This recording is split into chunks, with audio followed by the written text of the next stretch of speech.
Assalamu alaikum. Welcome to lesson 34. In this lesson, we're going to take a look at the Arabic phrase ma kana and how it's used in the Quran. Now, this phrase ma kana may seem familiar to you because we've covered the individual words ma and kana before. So in lesson 10, we looked at the meanings, the multiple meanings of the word ma and what are the grammatical rules around them. And in lesson 12, we covered kana, the verb kana, and how to conjugate it. But ma kana is an idiomatic phrase. What that means is you can't actually break it up into individual words and translate them separately. You actually have to look at the phrase as a whole. It has its own meaning and its own grammatical rules. So let's take a look at how ma kana is used. Ma kana actually has two usages in the Quran, like two types of usages. The first is when ma kana appears, then the subject of the sentence appears, then the word li appears, followed by the predicate. So let's take a look at a couple of examples to make this clear. We have ma kana Allahu, which is the subject of the sentence, liyudi'a imanakum. Here we have li followed by everything else, which is the predicate. Another example is ma kana al-mu'minuna. So here al-mu'minun is the subject, and you'll notice the subject is in the marfu' case in both of these examples, followed by liyanfiru kafatan. So li followed by the predicate. So what does this mean? When ma kana is used in this way, it means that the subject would not or should not do the predicate. So in this case here, ma kana Allahu liyudi'a imanakum. Allah, God, would not waste your iman, would not waste your faith.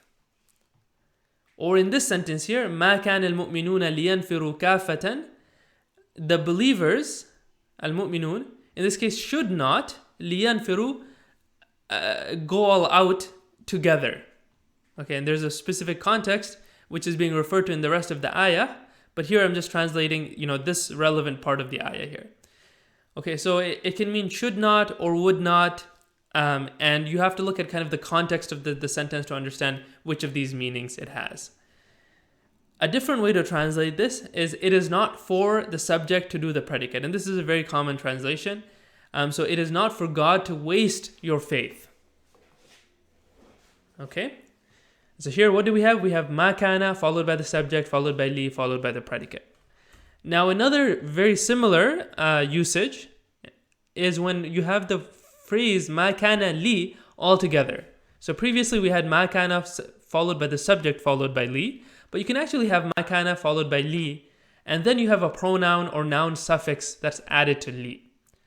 In this case, then after the noun, you have the word an followed by the predicate. Now this is actually the more common usage in the Quran, and so let's take a look at a couple of examples. Ma kana linabiyyin an yughal.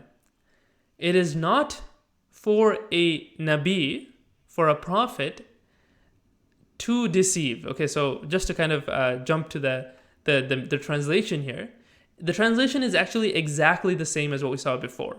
Now we have the noun or the pronoun would not or should not do the predicate. Or again, it is not for the noun and pronoun to do the predicate. And this actually translation is oftentimes more common and more appropriate, I think, linguistically. So let's take a look. It is not for a prophet to deceive. Now here in linabiyyin, you'll notice that now it's no longer marfu'. It's in what case here? It's in the majroor case. And that's because we have the li preposition that comes right before nabiyyin. Another example here, ma kana lana. It is not for us an nushrika billah, to associate partners with God. Okay, or it is not appropriate for us, or we would never, something along those lines. So the meanings of these two usages are very similar, but the grammatical construction is a little bit different. All right, and that's actually all there is for today's lesson. Let's just do a few exercises so we can solidify this lesson in our heads. The first one, مَا كَانَ رَبُّكَ لِيُهْلِكَ الْقُرَى بِظُلْمٍ. It is not appropriate for God to destroy a settlement or settlements unjustly. Okay, it is not, or God would not destroy settlements unjustly. Here, بِظُلْمٍ, I'm translating as unjustly, or more literally, it would be with oppression or oppressively. مَا كَانَ لِلَّهِ أَن يَتَّخِذَ مِنْ وَلَدٍ. It is not for God, or it is not appropriate for God to take a child or a son. It is not for God to take a son. It is not appropriate for God to take a son.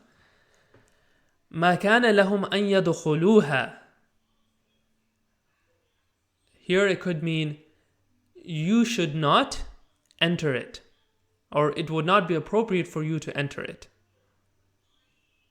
Oh, sorry, it would not be appropriate for them to enter it. Lahum, not lakum. I misread that. مَا كَانَ لَهُمْ أَن يَدْخُلُوهَا. It is not appropriate for them to enter it. مَا كَانَ لِبَشَرٍ أَن يُكَلِّمَهُ اللَّهُ إِلَّا وَحْيًا. Okay, this is a good example. It is not appropriate for a human being, bashar, أن يكلمه الله, for him to speak with God except through revelation. Okay, saying that you cannot speak to God directly except through revelation.